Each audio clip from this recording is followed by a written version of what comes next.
ئەنجومەنی خەلیفانی کۆمەڵی ئیسلامی لە درێژەی کار و چاڵەکیەکانماندا بە ئامادەبوونی بەڕێز مامۆستا محەممەد حەشیم کارژێری ئەنجومەنی سیاسی کۆمەڵی ئیسلامی هەستین بە خەڵاتی و ڕێزلێنان بە کادیر و ئەندامانمان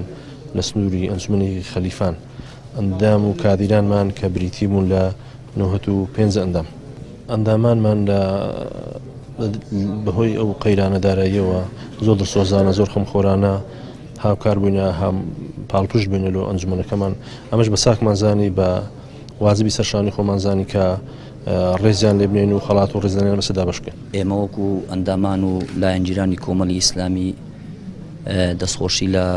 ئەنجومەنی کۆمەڵی ئیسلامی خەلیفانەکەین بۆ ئەو ڕێزلێنانە و بە خێراتی مامۆستا محەممەد حەچیمەکەین کارژێری کۆمەڵی ئیسلامی لۆ ئەو ڕێزلێنانە لە کاریران و لایەنگیرانی کۆمەڵی ئیسلامی و ئێمە وەکو لایەنگیرانی کۆمەڵی ئیسلامی دەڤەری خەلیفان ئامادەینە لۆ هەموو ئەرکێکەوە پێمان بسپێدێت لۆ خزمەتی دینی پیرۆزی ئیسلام و ئەو ڕەوتە ئیسلامی کە لە دەڤەرەکەمان شانازی پێوەکەین.